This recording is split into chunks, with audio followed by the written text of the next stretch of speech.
Hey friend, Roger Christopherson here again with a brand new series I got inspired to do today, possibly yesterday inspired, but had to do with all this stuff I was seeing about the new nominees for the Rock and Roll Hall of Fame.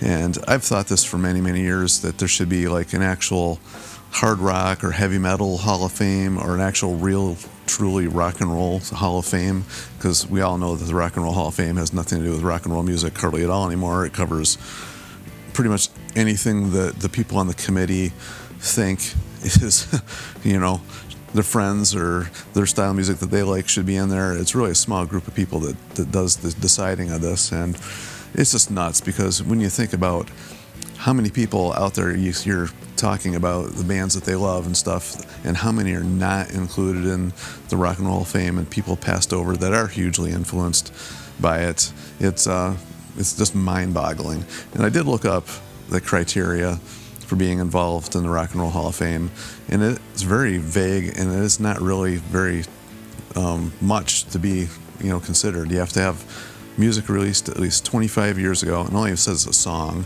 So just one recorded song released 25 years prior to the year that it is now, and that you have to be influential and have, be long. I can't remember what it is now. Long-lasting, longevity, influence, have something to do with people that are around today, influence on them, and I should have saved it, but I never prepare for anything I do, so why should I change now?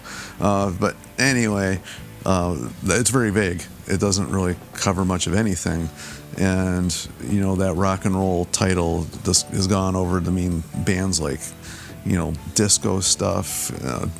There's soul music in there. We got tons of pop music anymore. The nominees this year, there hardly any of them are rock and roll. There's a few, but not very many.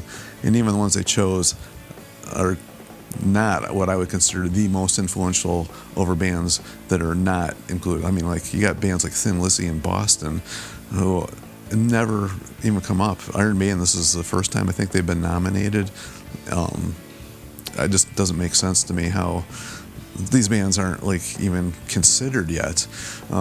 So my first induction into whatever I'm going to call this, I haven't even decided what I'm calling this yet, is Black Sabbath. It took me about 2 seconds to decide this.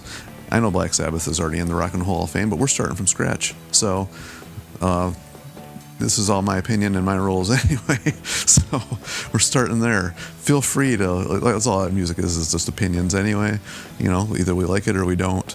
But I don't think anybody can deny this is, people will try to deny this anyway, but this is where like heavy metal started.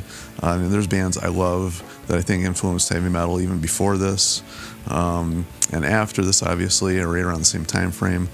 But the reason I'm choosing Black Sabbath for this is because they're the first ones who, I think, from what I've read and the interviews I've seen, knowingly went in saying, we want to make heavy music that scares people. They talked about practicing in their blues band and what they could do to like entice more people to come see them. And I think it was Bill Ward that was making a comment about the theater that was across the road from them that was playing the movie Black Sabbath, and he made the comment that, isn't it funny how people will pay money to be scared, and why don't we make music that's scary? And that's the first thing they wrote, Black Sabbath. The song became the name of the band. It all started right there. So that's why I chose them. The first album, February 13th, was it Friday? I don't know if it was a Friday.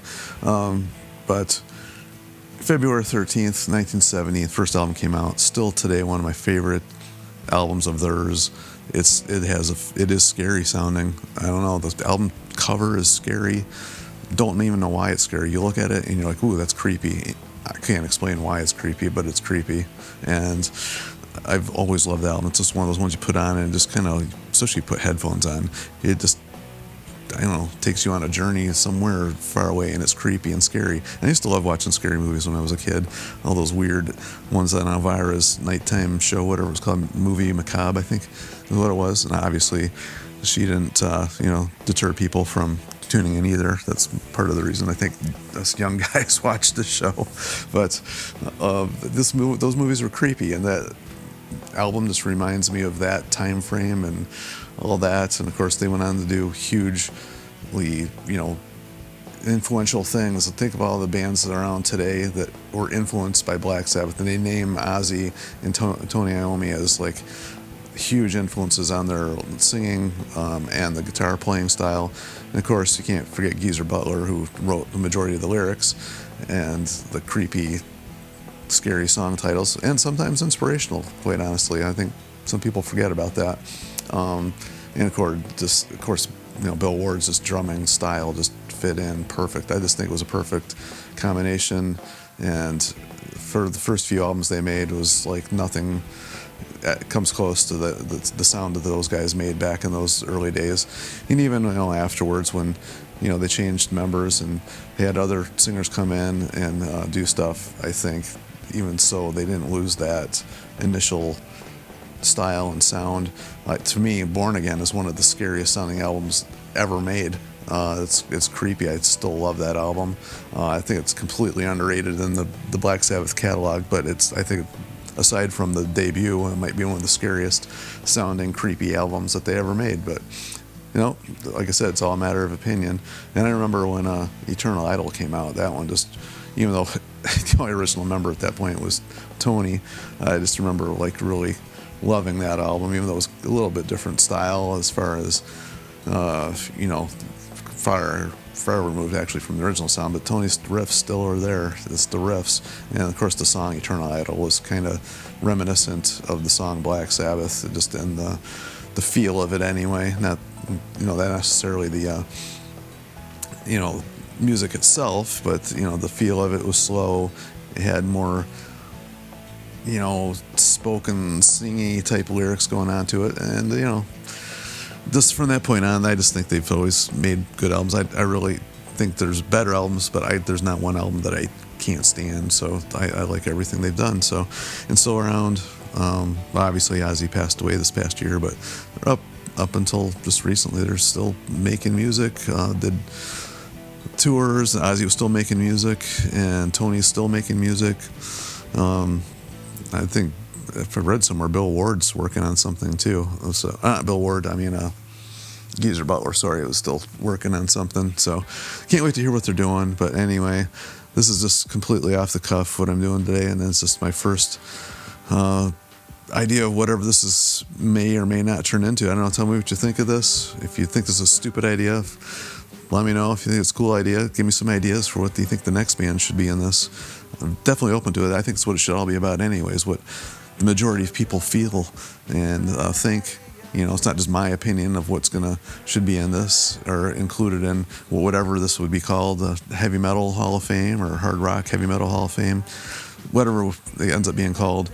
I think it should be the decision of people and for the fans.